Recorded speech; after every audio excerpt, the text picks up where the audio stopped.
이제 다 같이 일어서셔서 거룩하신 하나님 앞에 성령 강림절 후 16번째 주일 예배를 드리시겠습니다.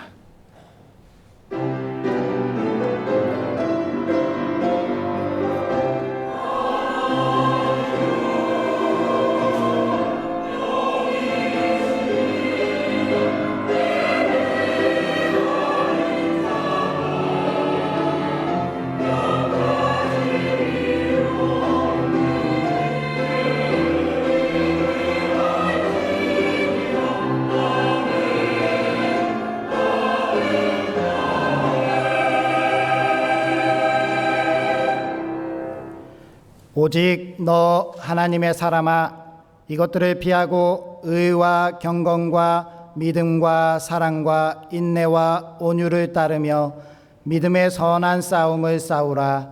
영생을 취하라. 이를 위하여 내가 부르심을 받았느니라. 하나님은 영이시니 예배하는 자는 영과 진리로 예배할지니라. 아멘. 우리의 방패와 병기가 되시는 만군의 여호와 하나님, 한 주간 세상에서 믿음의 선한 싸움을 싸우는 동안 힘과 능력이 되어주신 것에 감사를 드립니다. 하나님의 나라를 건설하기 위하여 십자가 군병으로 부름을 받은 저희가 가장 겸손한 자세로 교회에 나왔습니다. 거칠어진 저희의 마음을 부드럽게 하시고 행여 세상의 권세와 법칙을 따라 살고자 했던 마음은 고쳐주시고 오직 믿음의 눈을 열어 하나님만 바라보게 하여 주시옵소서. 또한 믿음의 귀를 열어 진리의 말씀만 듣게 하셔서 더욱 강하고 순결한 주님의 군사가 되게 하여 주옵소서. 예수님의 이름으로 기원하옵나이다. 아멘.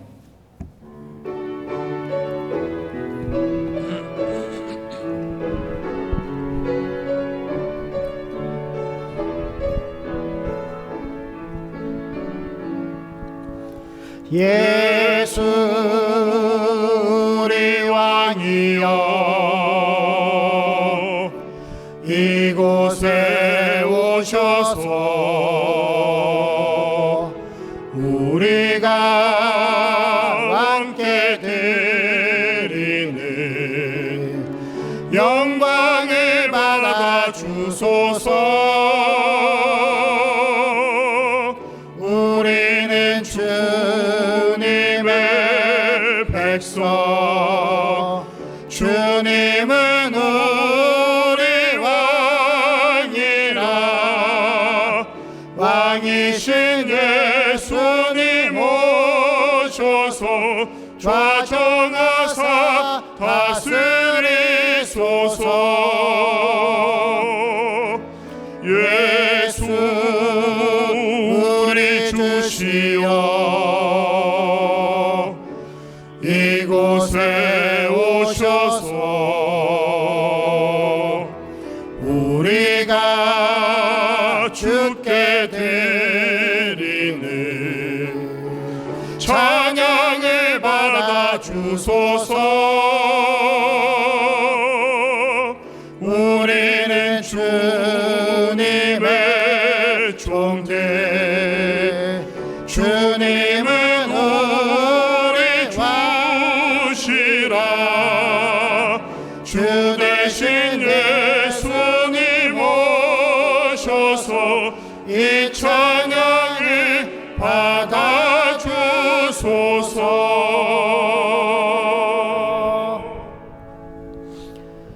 지존자의 은밀한 곳에 거주하며 전능자의 그늘 아래 사는 자여,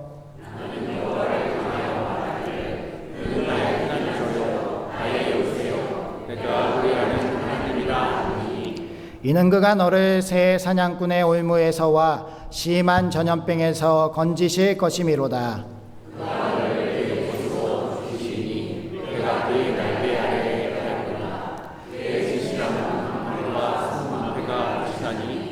너는 밤에 찾아오는 공포와 낮에 날아드는 화살과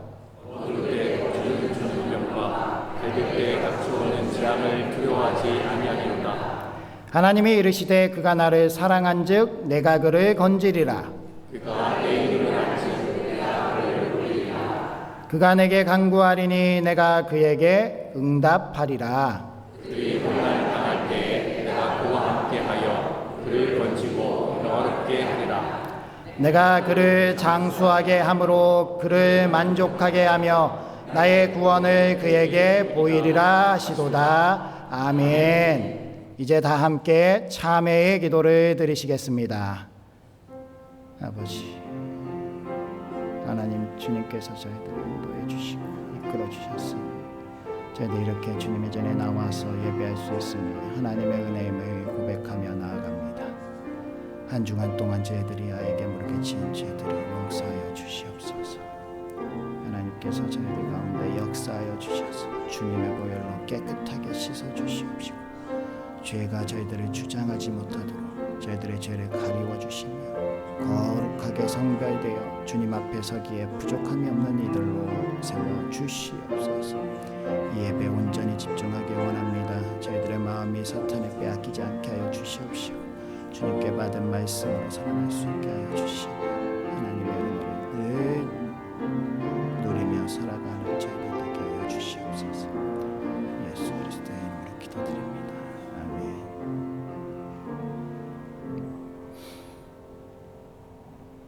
하나님은 자신의 죄를 정직하게 자백하는 우리들에게 이렇게 말씀하셨습니다. 내가 여호와인 줄 아는 마음을 그들에게 주어서 그들이 전심으로 내게 돌아오게 하리니 그들은 내 백성이 되겠고 나는 그들의 하나님이 되리라. 아멘. 이제 사도신경으로 우리의 신앙을 고백합니다. 나는 전능하신 아버지 하나님 천지의 창조주를 믿습니다.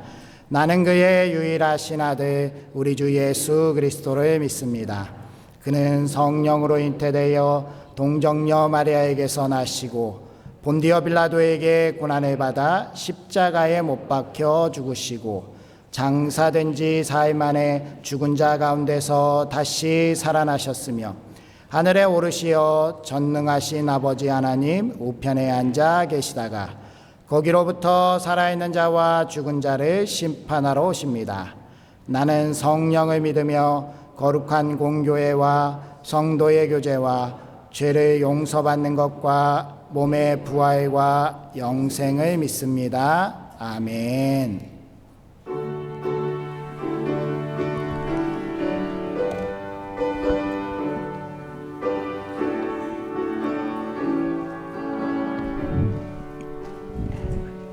오 놀라운 구세주 예수 내 주 참 능력의 주시로다. 큰 바위 및 안전한 그곳으로 내 영혼을 숨기시네. 내 마른 땅을 종일 걸어가도 나 피곤치 아니하며 저 위험한 곳 내가 이를 때면 큰 바위에 숨기시고 주 손으로 덮으시네. 오 놀라운 구세주 예수 내 주 내 모든 짐 벗기시네. 죄악에서 날 끌어 올리시며 또 나에게 힘 주시네. 내 마른 땅을 종일 걸어가도 나 피곤치 아니하며 저 위험한 곳 내가 이를 때면 큰 바위에 숨기시고 주 손으로 덮으시네. 증량 못할 은혜로 채우시며 내 내 성령에 감화 주사 큰 기쁨 중 주님을 찬양토록 내 믿음을 도우시네. 메마른 땅을 종일 걸어가도 나 피곤치 아니하며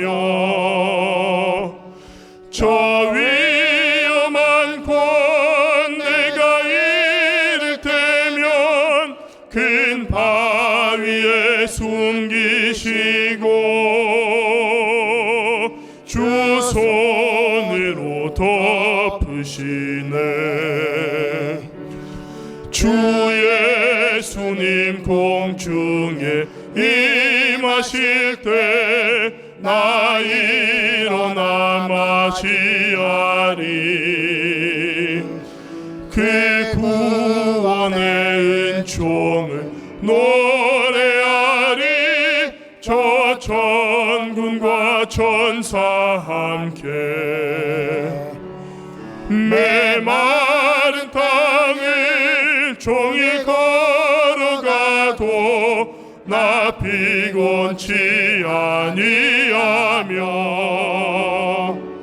저 위험한 곳 내가 이를 때면 큰 바위에 숨기시고 주 손으로 덮으시네.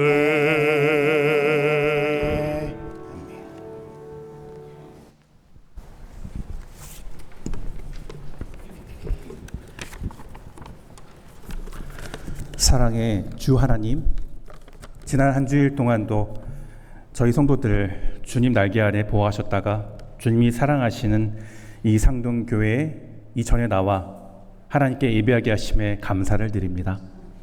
오늘 저희가 드리는 예배 중에 드리는 찬양과 모든 묵상이 우리 참된 하나님이신 여호와 하나님께 향하길 원합니다.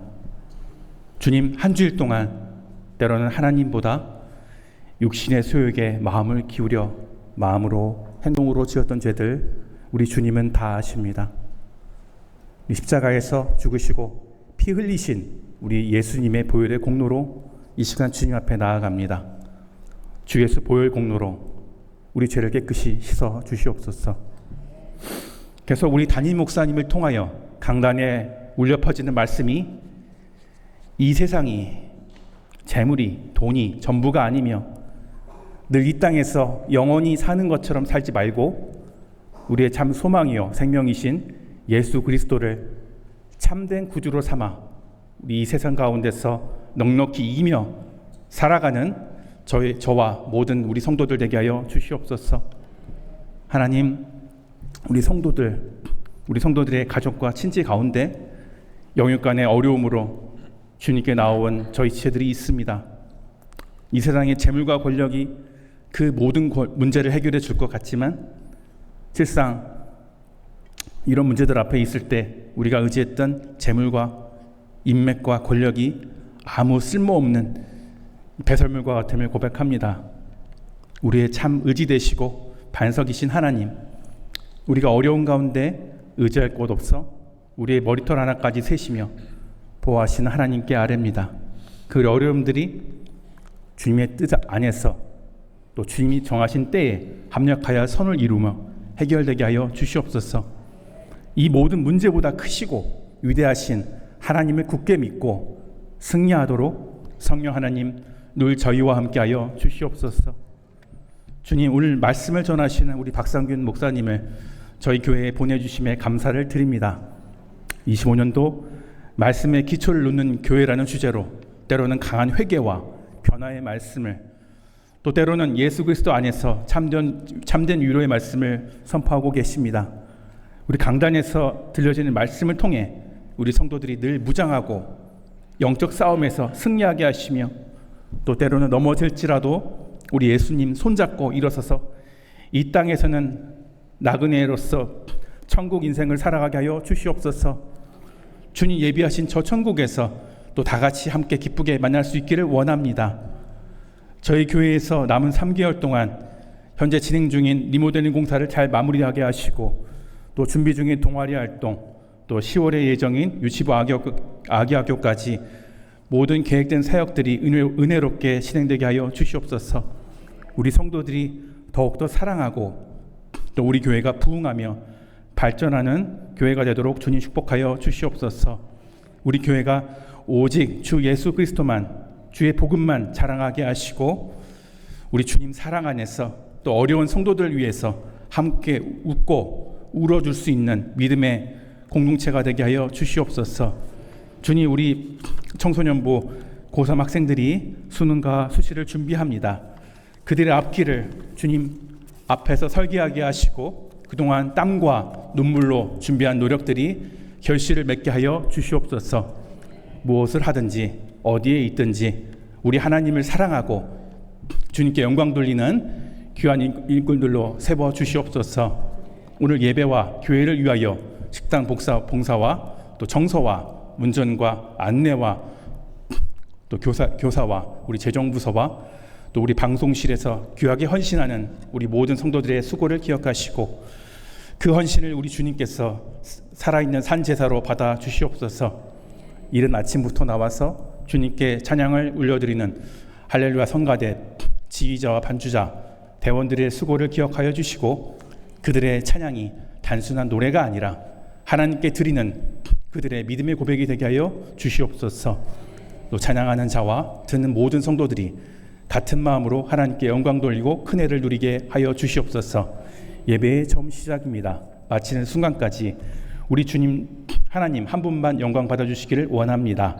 우리의 참 소망 되시는 예수 그리스도 이름으로 기도드립니다. 아멘.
귀하고 복된 찬양 감사드립니다.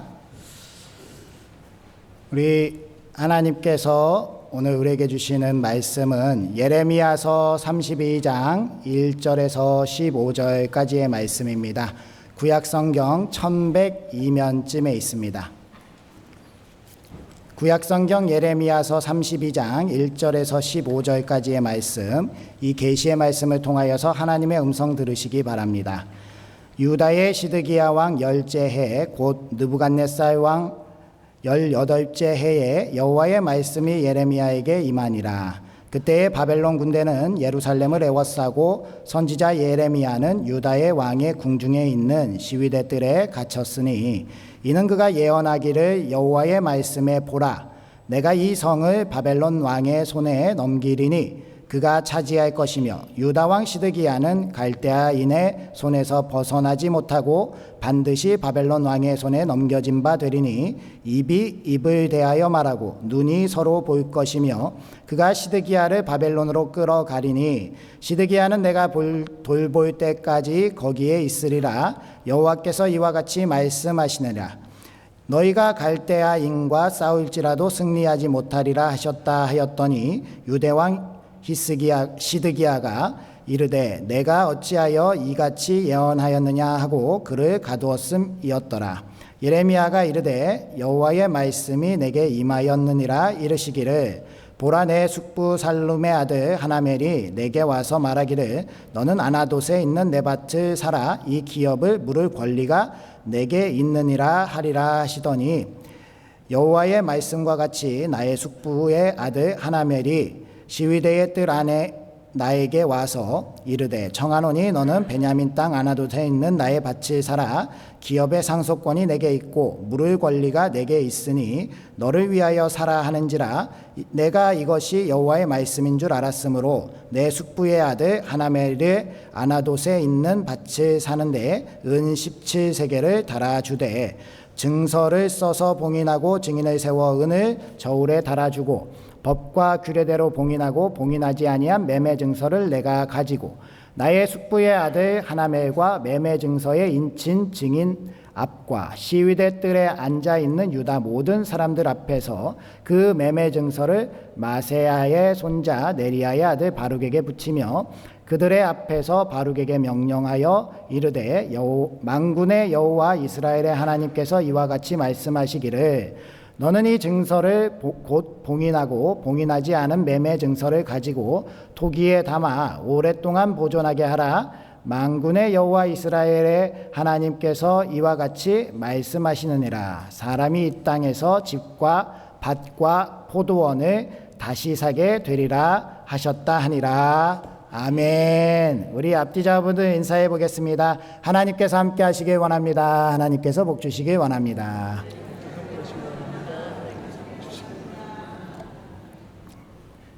오늘 말씀의 제목은 하나님의 사람은 다릅니다 라는 말씀의 제목을 가지고 우리가 은혜를 나누려고 하는데요. 우리가 오늘 교회에 왔죠. 교회에 와서 예배를 드리고 있는데 교인은 다릅니다 라고 하지 않고 하나님의 사람은 다릅니다 라고 제목을 전한 이유는 교회 안에 있다고 해서 다 하나님의 사람이 아니기 때문에 그렇습니다. 오늘 우리 교회에는 그런 분들 없을 수도 있지만 비가 와서 질퍽질퍽해서 안 온다면 그것이 어찌 하나님의 사람이다 라고 할 수 있겠습니까? 저도 오늘 걸어오는데 바지 밑단에서 한 20cm 정도는 젖고 양말도 젖었지만 그래도 그 주님의 전에 가고자 하는 그 기쁜 마음으로 이렇게 나왔습니다. 이렇게 비를 뚫고 나오신 우리 복된 부천상동교회 성도님들을 주님이 사랑하시고 다름을 인정하시며 복을 주실 줄 믿습니다. 우리 교회 유주 학생이 바둑 프로 기사에 도전하고 있죠. 제가 그래서 이제 바둑에 대해서 좀 관심을 가지고 이렇게 찾아보고 있는데요. 바둑 프로 구단의 사고법이라는 것이 있더라고요. 세상을 살아갈 때 이렇게 사고하면 성공할 수 있다라고 이야기하는 겁니다. 그래서 살펴보니까요. 첫째로 전체를 보는 눈을 가져야 된대요. 그냥 자기 앞에 있는 것 혹은 싸움을 하고 있는 지점만 바라보는 것이 아니라 전체 대국을 생각하면서 그 바둑을 두는 프로 기사처럼 우리도 전체를 바라보는 그러한 시각이 있어야 성공할 수 있다라는 그러한 이야기입니다. 두 번째로 상대를 고려하는 마음이 있어야 된다는 거예요. 내 수만 보면 필패라는 겁니다. 내 수가 아니라 상대방의 수를 봐야 되고요. 상대방이 어떻게 두는지를 계속적으로 살펴야 이길 수 있다라는 것이고요. 그리고 세 번째로 프로 기사는 최악을 대비하는 습관을 가진다는 거예요. 그래서 항상 최악의 수가 무엇인지를 생각하고 그 수를 피하는 그러한 수를 둔다고 하고요. 네 번째로 선택과 집중의 기술을 가지고 있답니다. 선택과 집중이 무엇이냐면 이 바둑을 두다 보면 나의 수, 상대방의 수, 가지수를 많이 하면 할수록 확률상 둘 수 있는 가지수가 많이 있지만 그 모든 것을 다 버리고 내가 이길 수 있는 두세 가지의 수만 가지고 계산을 한다는 거죠. 그렇게 선택하고 집중할 수 있는 것이 기술이다라는 것이고요. 마지막으로 실패를 해도 그것이 실패로 끝나는 것이 아니라 다시 학습하면서 복귀하는 것. 그것이 바로 프로 기사가 가지고 있는 그 사고이고, 우리가 이 사고법을 우리 몸에 체득을 하게 되면 세상을 살아가는 데 있어서 유익하게 살아갈 수 있다라고 그렇게 이야기를 합니다. 그런데요, 정말 좋은 이야기들 많이 써 있고, 그래서 참 이렇게 살아가면 정말 성공할 수도 있겠다라는 생각을 했는데, 그러면 프로 기사들은 이 세상에서 다 성공했을까라는 질문을 하게 되니까 꼭 그렇지만은 않을 거예요. 프로 기사이지만 굉장히 어려운 삶을 사시는 분들도 있고, 꼭 성공이라는 것이 부의 풍요로움으로 직결되지 않는다라는 것을 우리가 잘 알고 있습니다. 특별히 우리 학교에 다니시면서 지식으로 충만한 분들 많이 만났죠. 수학 교수님들, 경제학, 경영학 교수님들, 이런 분들이 반드시 지식이 많다고 해서 잘 사는 것이 아닙니다. 그리고 부를 많이 축적했다고 해서 행복한 것도 아니죠. 그러면 이들의 삶에서 이들이 지식 가운데 살아가는 삶이 정답이 아니다라는 것은 우리는 잘 알 수 있어요. 그런데요, 정말 세상 사람들이 바라보기에 세상 사람들은 이렇게 사는 게 옳다라고 생각하는데 세상 사람들과 다르게 살아가는 하나님의 사람들이 실제로 행복하다는 거예요. 실제로 하나님의 사람들이 성공적인 삶을 살아가고요, 실제로 하나님의 사람들이 역사를 만들어 왔다라는 것을 우리가 잘 알고 있습니다. 따라서 우리는 이 세상 사람들이 살아가는 방식과 방법과 지식과 좀 다를지 모르지만 하나님의 사람으로서 이 세상 가운데서 성공하고 이 세상 가운데서 하나님이 인정하는 그러한 삶을 살아야 되지 않겠습니까? 따라서 오늘 본문의 예레미야의 삶을 살펴보면서 우리가 어떻게 하면 이 세상과 다른 삶을 살면서 하나님이 인정하시는 그러한 삶으로 살아갈 수 있을까를 살펴보고 그 삶을 결단하는 우리가 되어야 할 줄 믿습니다. 그러면 하나님의 사람은 어떻게 살아가느냐? 첫 번째로 하나님의 사람은 공격을 당해도 패하지 않지요. 2절 말씀 읽어볼까요? 시작. 그때에 바벨론 군대는 예루살렘을 에워싸고 선지자 예레미야는 유다의 왕의 궁중에 있는 시위대들에 갇혔으니. 아멘. 예레미야가 하나님의 사람이라는 것은 분명한데 이 예레미야가 처한 상황을 보게 되면은요, 이 하나님의 사람이라는 그 사람의 삶이 그닥 그렇게 살고 싶지 않은 삶이다라고 외부에서 바라봤을 때는 그럴 수 있다라는 것을 우리가 알게 됩니다. 왜냐하면요, 하나님의 사람도 고난을 당하기도 하고 고통에 이르기도 하고 어려움도 있고 힘들기도 합니다. 그 순간순간이 아프지 않고 괴롭지 않고 힘들지 않다라는 말씀을 드리는 것이 아니고요, 하나님의 사람이기 때문에 고난이 없다라고 드리는 말씀이 아닙니다. 이 세상에 살아가는 사람들과 동일하게 우리도 고난을 겪고 아픔도 겪고 상처도 받고 힘도 들지만 그럼에도 불구하고 하나님의 사람들이 이 세상 사람들과 다른 것은 바로 이 고난과 아픔과 문제와 어려움들 속에서 도망치지 않고 회피하지 않고 책임을 다하고 그렇게 끝까지 포기하지 않고 믿음의 삶을 경주한다라는 겁니다.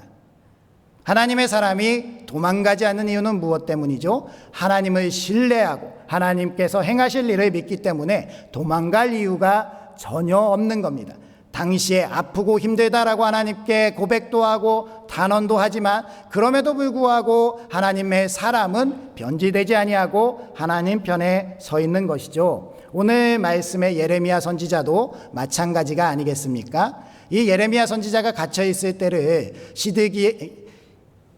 시드기야 왕 10째 해라고 기록이 되어 있고요. 그리고 느부갓네살의 18째 해라고 기록이 되어 있습니다. 이때를 그러면 환산해 보면 어떤 때냐? 바로 유다가 바벨론이란 나라의 멸망을 당하기 1년이나 2년 전쯤의 그 어느 즈음의 시기라는 거예요. 그러니까 곧 있으면 하나님이 말씀하신 대로 예레미야가 이 속한 유다가 멸망하는 그러한 때를 보게 되는 것이죠. 그렇게 이 나라가 다 빼앗기고 예루살렘 성 하나만 남은 상태에서 그 상태에서 시드기야 왕에 의해서 예레미야가 그 상태에서도 구금을 당한 상태라는 거예요. 하나님의 말씀을 선포하고 하나님의 말씀대로 이 나라는 바벨론에 질 수밖에 없으니까 항복해라 라고 그렇게 선포하니까 시드기야 왕이 듣기 싫어서 가둬버린 겁니다. 이렇게 핍박받고 고난받고 이렇게 어려움을 당하는 사람,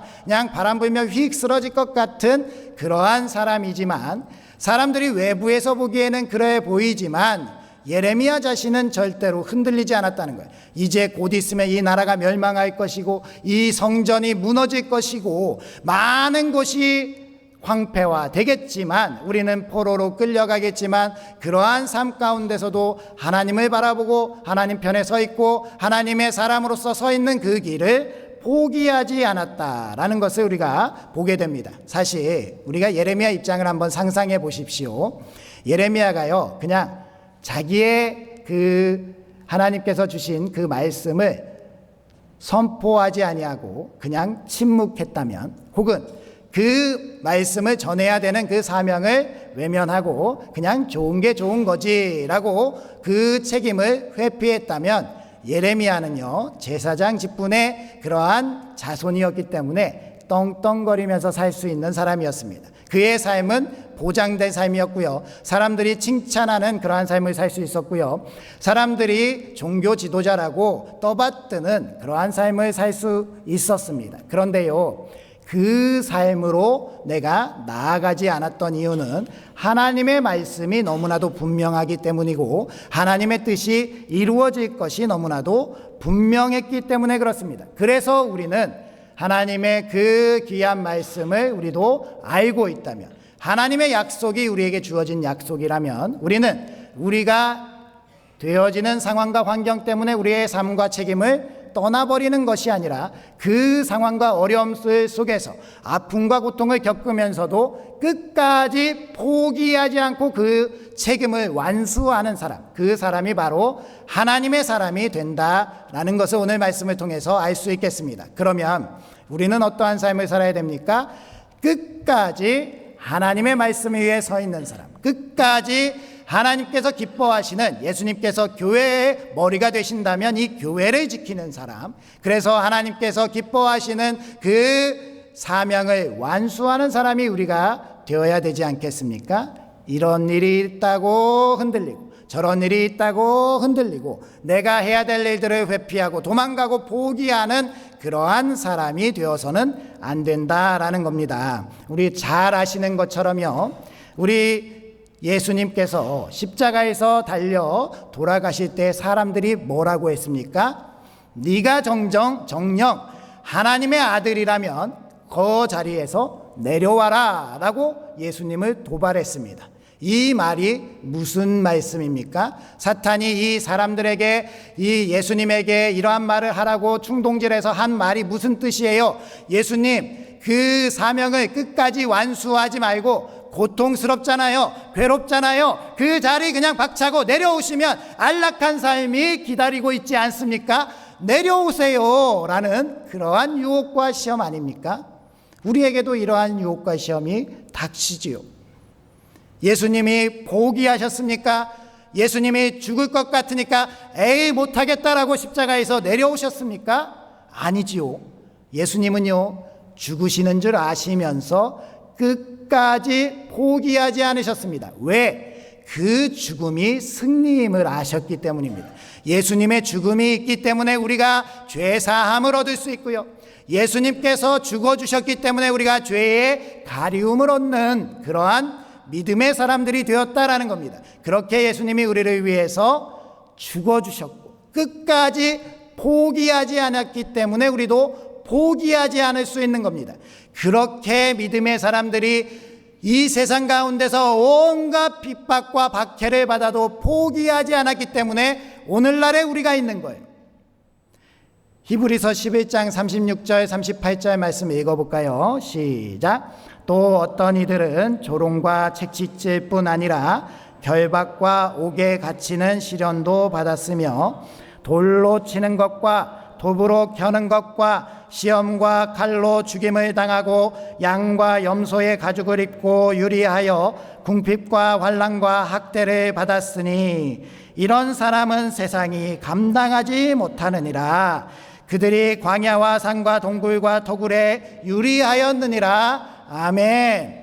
믿음의 사람들이요, 박해와 고난과 아픔과 상처를 받고 이 세상 가운데 실패하는 것 같은 삶을 살아왔는데요, 놀랍게 믿음의 사람들이 승리해 왔다라는 거예요. 이 믿음의 사람들의 승리의 증거가 바로 우리들이라는 겁니다.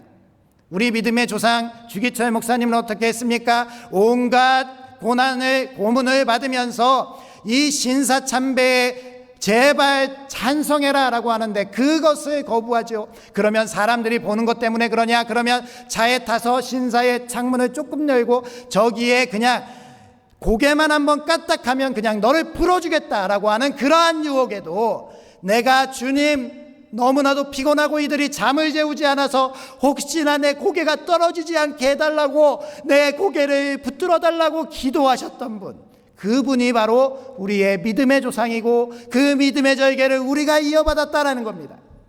그렇다라고 한다면 우리의 믿음이 내 상황과 환경 가운데 조금 힘들고 고난이 닥쳐오고 그 가운데 어려움이 있다고 내가 신앙을 버리고 도망가는 게 그것이 하나님의 사람이 아니다라는 겁니다. 우리는 목숨을 다해서 복음을 지켜야 되고요, 목숨을 다해서 교회를 지켜야 된다는 거예요. 제가 참으로 안타까운 것은요, 우리 교회가 이렇게 서 있는 가운데서도 우리 교회에 되어지는 일들을 보면서 우리 교회를 도망간 사람들도 있다라는 거예요. 그것이 바로 하나님께서 기뻐하시는 일이겠습니까? 하나님은 반드시 예수 그리스도께서 머리가 되시는 교회를 지켜주실 줄 믿습니다. 그 교회를 지켜야 되는 사람들은 바로 나라는 사실을 잊지 말아야 된다는 거예요. 이 마지막 시대는 바로 하나님의 아들 예수 그리스도께서 알곡과 가라지를 구분하는 때입니다. 다 아시겠지만 예수님께서 이 알곡과 가라지 비유를 주셨잖아요. 이렇게 키라는 그러한 농기구에 그 알곡과 가라지가 같이 있는 그러한 곡식들을 키질을 하는 겁니다. 키질이라고 하는 것은요, 그냥 이렇게 살살 하는 것이 아니고요, 힘껏 던져서 공중에 띄우는 거예요.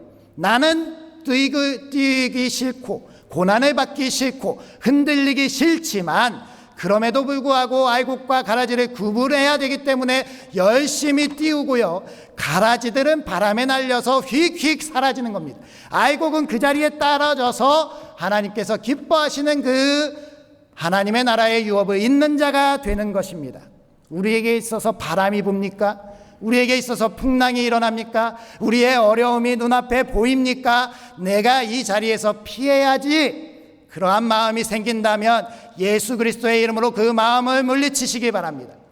주님, 이 자리에서 죽더라도 이 자리에서 죽겠습니다. 주님을 끝까지 믿고 의지하고 교회를 지켜내는 사람, 그 사람이 바로 내가 되겠습니다라고 결단한다면 하나님은 그 하나님의 사람이라고 인정하는 그 사람을 끝까지 붙들어 주실 줄 믿습니다. 그것이 우리 하나님의 능력이고 하나님의 은혜인 줄 믿습니다.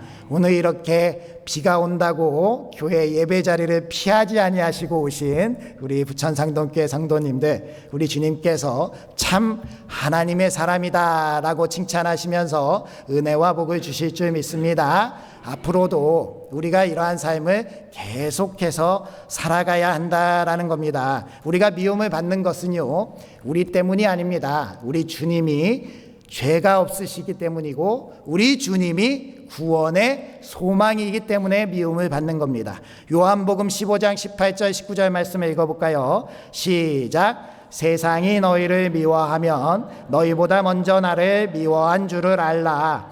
너희가 세상에 속하였으면 세상이 자기 것을 사랑할 것이나 너희는 세상에 속한 자가 아니오 도리어 내가 너희를 세상에서 택하였기 때문에 세상이 너희를 미워하느니라. 아멘. 이렇게 우리가 미움을 받더라도 고난을 당하더라도 하나님께서 기뻐하시는 삶을 향해서 나아가는 사람, 세상에서 바라보기에 우리들과 다른 삶을 살아가는 사람들이구나라는 것을 인정하는 우리가 되어야 할 줄 믿습니다. 지난 월요일에 우리 교회에 새가족으로 등록하신 그 최영진 집사님이란 분이요, 이렇게 1층 리모델링 공사를 한다고 해서 이 요구르트, 병 요구르트를 사가지고 봉지를 들고 이렇게 저희 교회에 방문해 주셨습니다. 뭐 그냥 오실 수 있지, 그러한 생각을 가실 수도 있는데요, 우리 1부에 계신 분들은 못 보셨을 수도 있는데 우리 2부에 나오시는 최영진 집사님은요, 전동 휠체어를 타고 오시는 분입니다. 목 아래 부분을 움직일 수가 없어서 이렇게 누워서 오셔서 예배도 누워서 드리시는 분이에요. 그러한 분이요, 그냥 자기 몸 하나 건사하기도 힘든데 교회 예배 나오겠다고 꾸역꾸역 교회를 나오고요, 그리고 우리 1층 리모델링 공사를 한다고 요구르트를 사가지고 이 자리에 나와주신다는 것, 얼마나 큰 감동입니까? 하나님의 사람이기 때문에 다른 그러한 삶의 모습이 아닙니까? 우리가 생각할 때 그러한 분이라면, 내가 그러한 입장이라면 그 세상 사람들이 생각하는 것은요, 얼마나 힘들까? 그러니까 그냥 삶을 포기하는 게 낫지 않을까, 그러한 생각을 할 수 있지만요, 이분은요, 그러한 가운데서도, 그 질병의 어려운 가운데서도 끝까지 웃음을 잃지 아니하고 믿음 가운데 하나님을 잘 믿고 살아가는 분, 그분이 바로 그 집사님이다라고 한다면 우리도 하나님께서 주시는 놀라운 생명으로 다른 삶, 세상 사람들이 바라보기에 왜 저렇게 살지, 왜 저렇게 해야만 하지 이해가 되지 않더라도 그 이유가 예수님이라면 할 수 있는 그러한 우리가 되어야 할 줄 믿습니다. 두 번째로 하나님의 사람의 다름은 어떤 것인가? 눈앞의 이익에 끌려다니지 않는다는 거예요. 우리 8절과 9절 말씀 읽어볼까요? 시작. 여호와의 말씀과 같이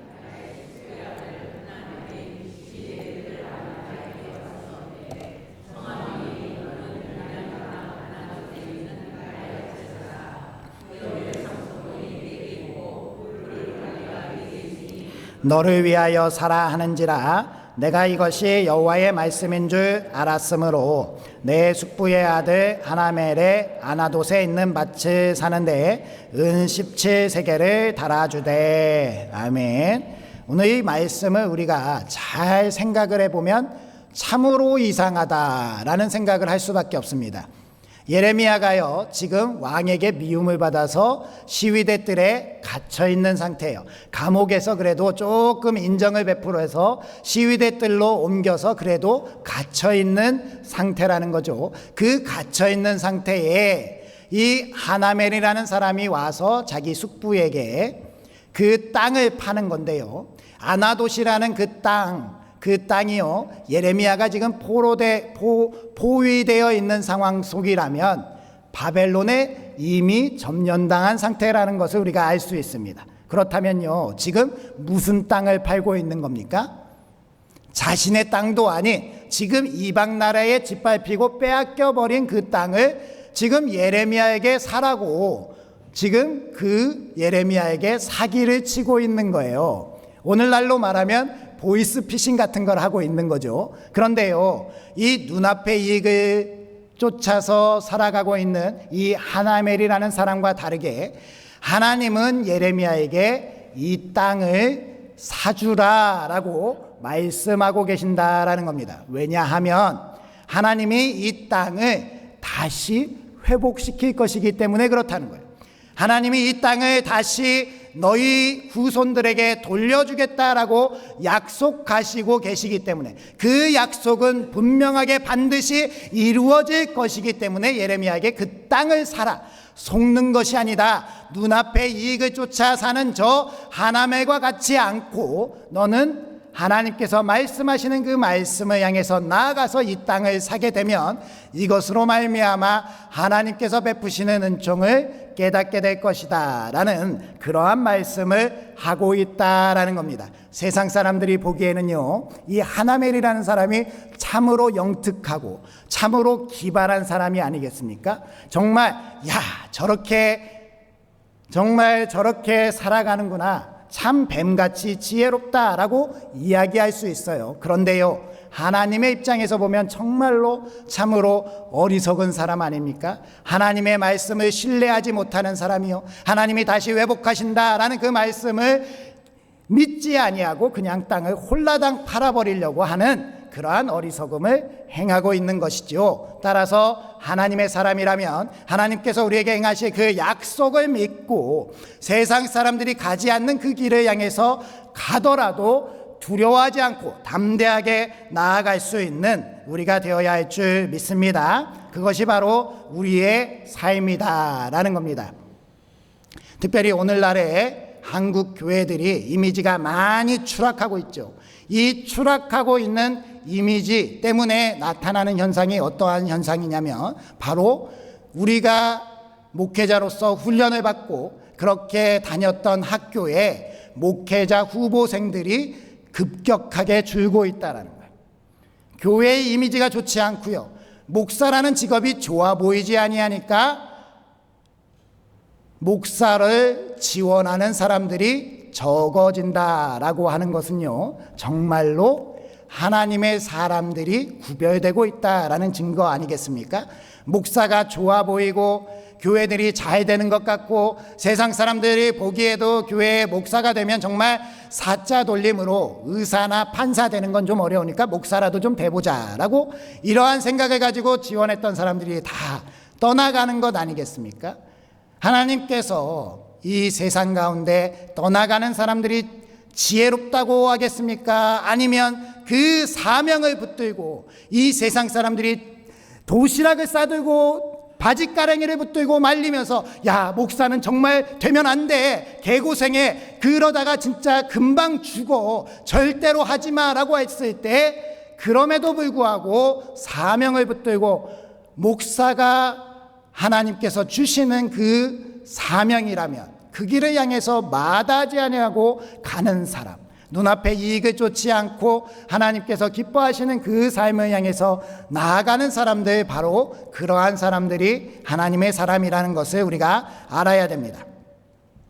전라남도 완도군에 망성리라는 곳이 있는데요, 그곳에 가면 한빛교회가 있습니다. 이 망성리에는요 약 100여 가구가 살고 있다고 하는데요, 이곳에 가구가 그렇게 많지 않은데 교회가요 너무 아름답게 잘 지어져 있고 앞마당이 엄청 넓은 거예요. 그래서 사람들이 보기에 이 교회는 왜 이렇게 교회를 잘 건축했을까라는 생각이 든다고 해요. 그런데 원래 이곳은 교회가 있었던 곳이 아닙니다. 대구에서 노방전도를 다니시는 장풍현 장로님 부부가요, 여러 군데를 다 노방전도를 다녔는데 가장 핍박을 많이 받고 가장 홀대를 받았던 곳이 바로 이 완도군의 망성리라는 곳이라는 거예요. 그래서 이 전도를 다니다가 항상 대구에 섬기는 교회를 오면 기도했다는 거예요. 저 망성리에 하나님 훌륭한 목사님을 보내주셔서 그곳에 교회가 건축되고 그곳에 강팍한 사람들을 반드시 주님의 자녀로 바꾸어 주세요 라고 기도를 했는데요, 그렇게 기도하는 중에 그 대구 출신의 목사님 한 분이 그 완도군에 가서 그 망성리에서 전도하고 있다라는 소식을 들은 겁니다. 그래서 어렵게 그분에게 그 지인을 통해서 연락을 하고 만나자고 해서 그곳에 교회를 지어달라고 100만 원의 헌금을 먼저 한 겁니다. 이곳에서 사역을 하고 있던 목사님은 하나님께서 뜻이 계시면 교회 건물을 주시겠지라는 생각을 가지고요, 그렇게 기도하는 중에 이렇게 이 장로님을 만나니 기쁨으로 교회를 지어야겠다라고 그 품을 가지고 계속 전도를 했습니다. 그랬더니요, 어떤 분이 찾아왔어요. 제 밭이 있는데 그 밭을 사주세요. 교회를 짓는다고 하니 그 밭을 싸게 넘기겠습니다 라고 해서 그 밭을 계약하고 장로님한테 연락해서 이 밭을 샀으니까 이제 교회를 건축하시면 됩니다 라고 해서 그 장로님이 헌금해서 교회를 건축하는데요, 문제가 생긴 겁니다. 그 앞에 도로를 내겠다고 빨간 깃발들을 꽂아놓고 군청에서 측량을 다 하고 계획을 세워서 진행을 하던 중에 도로 보상금이 너무 적다고 그 땅 주인들이 데모를 한 거예요. 그래서 그 사업이 취소가 됐습니다. 그러니 건축도 멈춰버렸어요. 왜 멈췄느냐? 그 땅이 건축 부지가 맹진 거예요. 접근되는 도로가 없는 겁니다. 그래서 건축을 하러 들어갈 수가 없는 거예요. 사람들이 허락하지 않았습니까? 교회 절대로 못 지어. 우리 교회는 있을 수 없어. 내 눈에 흙이 들어가더라도 나는 교회에는 절대 땅을 팔지 않아. 그래서 건축이 되지 않고 4년을 열심히 기도했다고요. 그런데요, 정말 놀랍게도 그 교회 앞에 도로가 접한 땅을 가지고 있던 그 땅 주인이요, 자기가 좋아하는 친구에게 싸게 땅을 사정이 있어서 팔게 된 겁니다. 그런데요, 얼마 지나지 않아서 그 친구가 그 땅이 필요가 없는 거예요. 그래서 교회에 그 값으로 그냥 넘겼어요. 시세는 10만 원, 평당 10만 원인데 8만 원에 그냥 교회 가지세요 하고 넘겨준 겁니다. 그래서 그 한빛교회가 아름답게 지어지고 앞마당도 넓게 아름다운 교회를 이루었다라는 그러한 이야기입니다. 할렐루야. 이러한 놀라운 은혜는 하나님의 사람들에게 나타나는 은혜인 줄 믿습니다. 그러니 우리가 하나님께서 우리를 이끌어 가실 때 우리는 눈앞의 이익을 쫓아서 살아가지 아니하고 하나님께서 기뻐하시는 그 일을 향해서 나아가는 사람들, 그래서 하나님의 그 뜻과 하나님의 계획을 완성해 가는데 우리가 하나의 일이 되는 사람들, 그 사람들이 우리가 되어야 할 줄 믿습니다. 마지막으로 하나님의 말씀에 대해서 순종하는 것이 세상 사람들과 다릅니다. 우리 14절 15절 말씀 읽어볼까요? 시작. 만군의 여호와 이스라엘의 하나님께서 이와 같이 말씀하시기를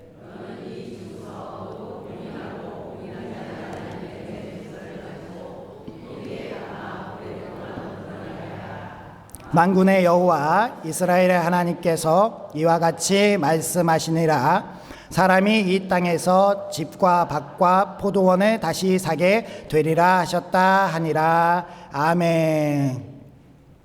하나님의 사람들이 이 세상 사람들과 다른 점은요, 교회를 다니느냐 안 다니느냐 정도가 아닙니다. 이 세상을 살아가는 가치관이 다르고요, 하나님의 말씀에 대해서는 전적으로 순종하는 것이 다르다라는 거예요.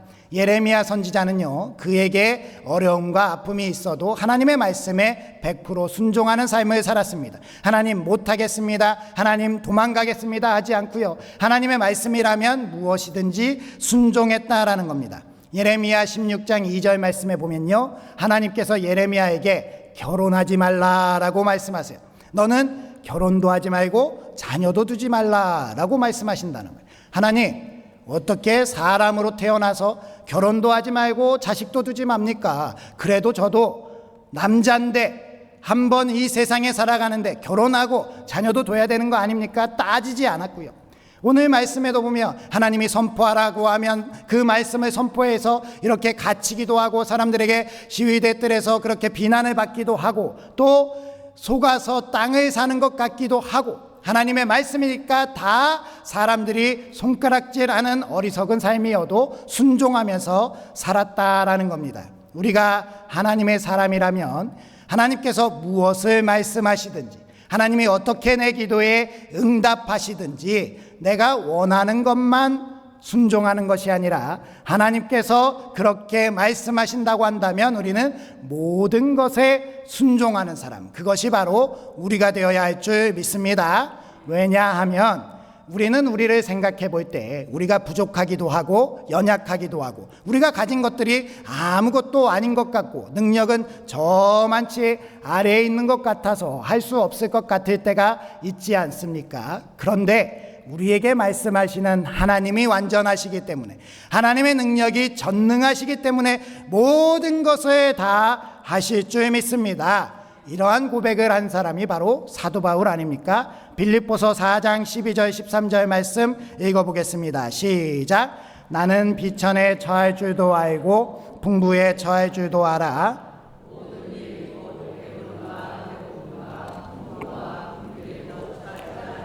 일체의 비결을 배웠노라. 내게 능력 주시는 자 안에서 내가 모든 것을 알 수 있느니라. 아멘. 사도 바울은 이렇게 자기가 하나님 안에서 모든 것을 알 수 있다, 하나님의 능력으로 설 수 있다, 따라서 하나님이 하시는 말씀에는 순종해야겠다라고 그렇게 앞장선 사람입니다. 사도 바울이 어떤 사람입니까? 하나님의 사람들을 핍박해서 사울이라는 이름을 들고 살았던 사람, 그 사람이 전적으로 바뀌어서 이방인을 향한 선교사가 되었는데 그가요 원래는 아시아로 복음을 전하려고 했었죠. 그곳을 향해서 나아가려고 했습니다. 그런데 자꾸 성령님께서 그 길을 막으셨다라고 기록이 되어 있어요. 그런데 그 막으심 가운데 마게도냐에서 손짓을 하는 이리로 와서 우리를 도우라라는 그 환상을 보고 유럽의 선교가 열린 겁니다. 그러면 그 사도 바울이 이렇게 생각했을 수 있지 않습니까? 하나님, 저는 아시아에 가야 되는데 이곳으로 가니까 아시아의 선교들, 아시아의 사람들은 하나님 버리셨겠지요? 이렇게 생각할 수 있지만요, 사실 그렇지 않다라는 겁니다. 사도 바울을 유럽으로 보내신 하나님은요, 그 아시아로 더 많은 사람들을 보내서 그 땅끝까지 복음을 전해 가시는 그러한 분이 하나님이신 줄 믿습니다. 그러니 모든 것을 내가 해야 된다라는 것도 교만이 될 수 있다라는 것을 내려놓고 하나님께서 이러한 말씀을 하시면 이렇게 순종하고 저러한 말씀을 하시면 저렇게 순종하면서 하나님께서 내게 주신 그 뜻과 사명을 완성하며 가는 사람, 그 사람이 바로 우리가 되어야 할 줄 믿습니다. 그러면 우리가 그렇게 살아가는 그러한 놀라운 삶 가운데 하나님의 은혜가 나타난다라는 겁니다. 하나님께서 우리 부천상동교회를 그렇게 이끌어갈 줄 믿습니다. 하나님께서 우리에게 주신 큰 계명, 하나님을 사랑하고 내 이웃을 내 몸과 같이 사랑하라, 그것을 말씀 그대로 순종하고 실천하는 그러한 교회가 우리가 되어야 할 줄 믿습니다. 우리가 1층 리모델링 공사를 하고 있지요. 사실 우리 교회 살림도 빠듯하지 않습니까? 그 공사 비용으로 우리가 가진 부채를 상환을 한다면 우리의 살림은 좀 더 나아질 수도 있습니다. 그런데요, 이 1층 리모델링 공사를 하는 것은 우리를 위해서 하는 것이 아닙니다. 우리가 이웃 사람들이 그곳에 와서 쉴 수 있도록, 우리가 이웃을 섬기는데 더 기초가 될 수 있는 공간을 만들어 보겠다고 하는 겁니다. 우리가 이웃사랑을 실천한다고 했을 때 이렇게 드려지는 그러한 예물들은요, 하나님께서 더 크고 놀라운 은혜를 내려주셔서 우리가 이웃사랑을 향해서 나아가는 그 발걸음들마다 하나님의 놀라운 은혜들이 쌓이고 쌓여서 더 풍성한 은혜로 공급될 줄 믿습니다. 그곳에서 이웃 사람들이 마음껏 와서 쉬고 누릴 수 있는 장소, 우리 앞에 있는 우리 자동차 매매상가 그 직원들을 초청해서 도시락을 제공하고 같이 함께 예배를 세워갈 수 있는 장소, 우리 옆에 있는 초등학교, 중학교 아이들이 마음껏 와서 즐길 수 있고, 그 아이들을 위해서 장학금도 주고 베풀어주고 어린이날 행사도 해줄 수 있는 교회. 우리가 어렵다고 그러한 것들을 하지 않는 것이 아니라 우리가 어려워서 더 그렇게 이웃을 생각하고 이 어려운 때에 이웃을 돌봐갈 수 있는 그러한 교회, 그 교회가 바로 하나님의 말씀에 순종하는 교회, 그 교회가 우리 부천상동교회가 될 줄 믿습니다. 사람들은 이렇게 어려워질 때마다 자기의 주머니를 먼저 챙기고 사람들을 돕던 일들을 중단합니다. 그런데요, 우리 교회는 더 벗어날라주고 더 이웃을 섬겨서 하나님의 공급으로 하나님이 채워주시고 하나님이 역사하시는 것을 누리는 그러한 하나님의 사람들이 모인 그러한 교회 공동체가 되시길 주님의 이름으로 축복합니다. 아멘. 기도하겠습니다. 모든 것 위에 뛰어나신 하나님, 우리들을 자녀 삼아주시고 하나님의 나라 백성으로 살아가게 하시니 감사드립니다. 우리들은 하나님의 자녀로 이 세상의 사람들과 다르게 살아가게 하여 주시옵소서. 세상으로부터 미움과 박해와 고난을 당하더라도 우리를 부활의 승리로 보여주신 주님을 따라가며 함께 승리하면서 끝까지 포기하지 않고 인내하는 저희들이 되게 하여 주시옵소서.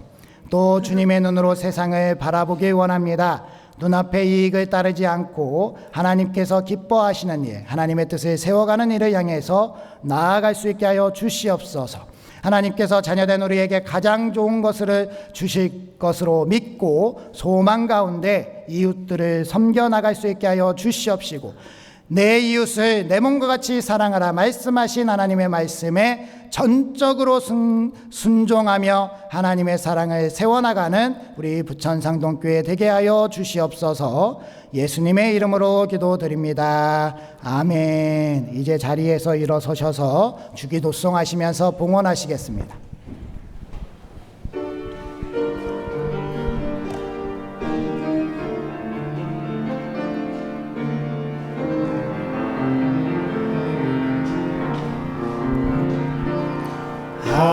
하늘에 계신 아버지, 이름 거룩하사 주님 나라 임하시고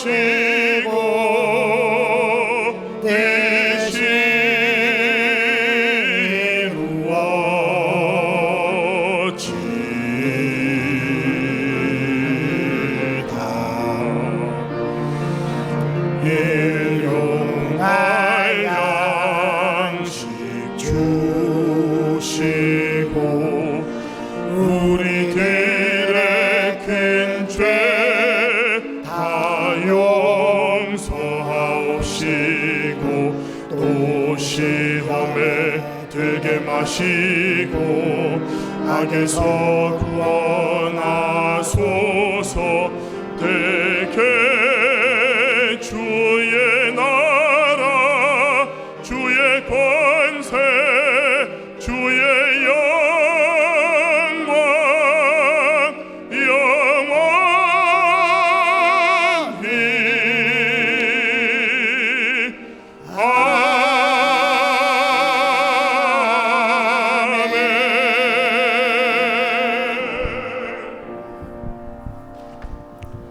우리에게 날마다 일용할 양식을 주시고 건강을 지켜주시는 하나님, 영과 진리의 예배를 통해 받은 감격으로 정성껏 준비한 예물을 드립니다.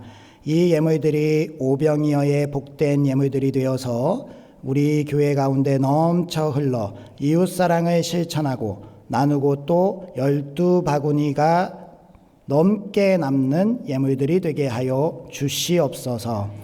또한 이렇게 하나님께 정성을 다해 드리기로 결단하는 우리 부천상동교회 성도님들을 사랑하여 주시옵시고, 만복으로 채워 주시옵소서. 자녀 손들이 주님 안에서 잘 되고 형통하게 원합니다. 예수님의 이름으로 기도드리오며 이제는 세상과 다른 삶을 살도록 구원의 길이 되어주신 우리 주 예수 그리스도의 은혜와 이웃을 사랑하도록 복을 내려주시는 하나님의 무한하신 사랑하심과 말씀을 깨닫고 순종할 힘을 주시는 성령님의 능력이 죄악된 세상에서 거룩한 하나님의 백성으로 다른 삶을 살기로 결단하는 우리 부천상동교회 머리머리 위에와 우리의 가정과 일터와 사회와 우리 부천시와 대한민국과 한국교회 위에 이제로부터 영원토록 함께 하시기를 축원하옵나이다. 아멘.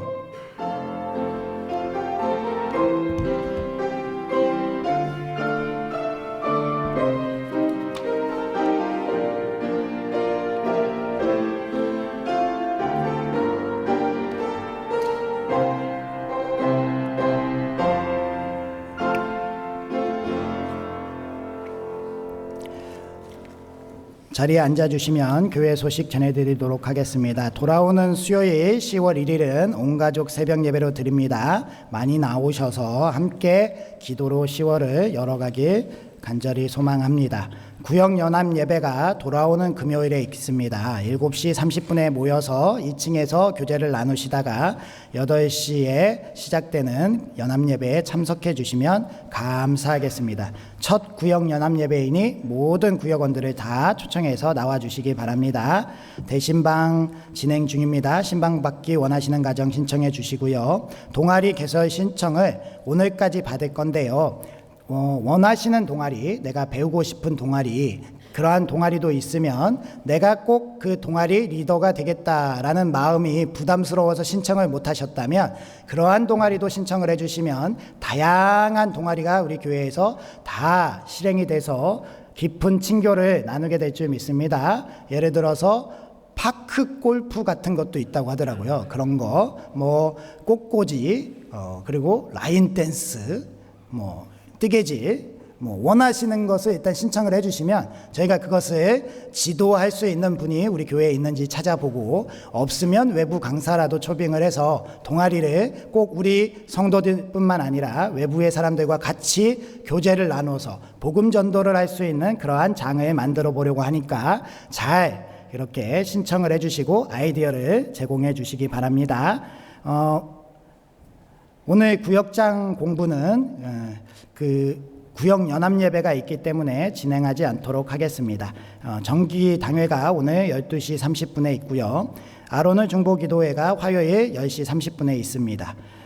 전도대가 오후 중식 후에 나가게 되고요. 수험생을 위한 기도 잘 해주시기 바랍니다.